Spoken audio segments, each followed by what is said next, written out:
Résistant, rustique, facile à vivre, avec de nombreuses utilisations, le bambou est aujourd'hui devenu incontournable au jardin. Grâce à Simon Crouzet, 4e génération en charge de la bambouserie d'Anduze, affinons ensemble nos connaissances en matière de bambou.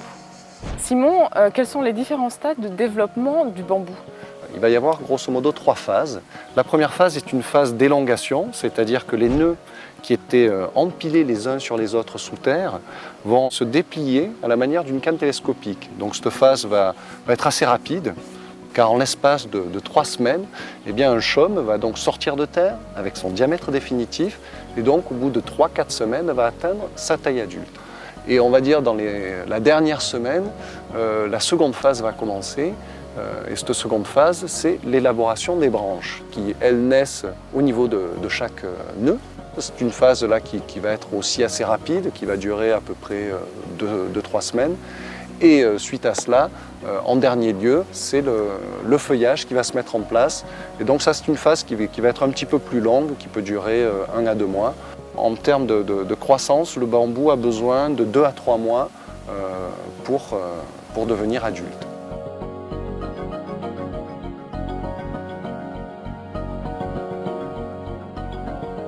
Le chaume, c'est la partie aérienne ?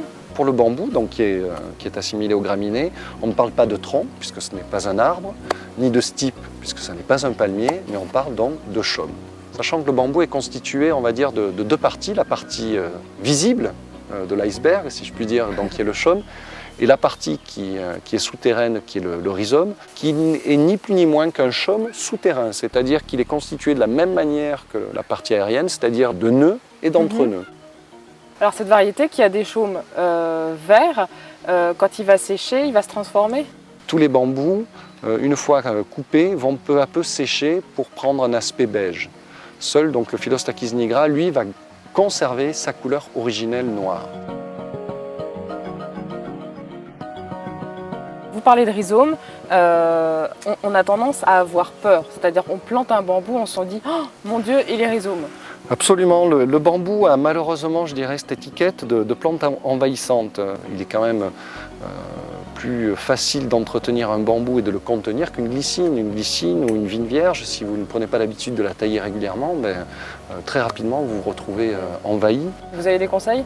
Le moyen le plus simple, c'est de couper au printemps toutes les nouvelles pousses au massif de bambou. Donc ça, c'est un premier moyen.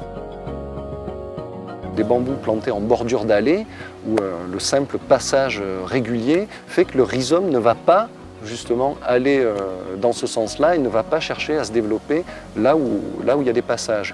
Après, il y a un moyen qui est, je dirais, qui est très simple, c'est l'implantation d'une barrière anti-rhizome, qui consiste à mettre un film d'environ 1 à 2 mm d'épaisseur avec un angle légèrement ouvert de 15 degrés vers l'extérieur pour permettre au rhizome, lorsqu'il rencontre cette barrière, de remonter à la surface.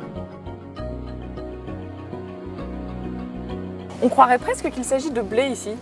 Effectivement, c'est là que l'on peut remarquer que le bambou est assez, on va dire, est proche d'une graminée. Les jeunes pousses avec les gaines protectrices et les nouvelles feuilles qui sont en train d'apparaître. Là, le bambou est en parfaite santé. Ce ne sont pas des feuilles qui sont en train de se dessécher, loin de là. Au contraire, elles sont en train de naître. D'accord, donc il ne faut pas s'inquiéter. Non, du tout. Donc là, la partie brune, en fait, c'est la gaine protectrice, donc qui va tomber là d'ici peu pour laisser apparaître et naître les nouvelles feuilles là qui sont encore enroulées. Et à partir de mars-avril jusqu'à, on va dire, fin juin, si on s'aperçoit que justement que le feuillage commence à jaunir, à noircir et à tomber, c'est normal.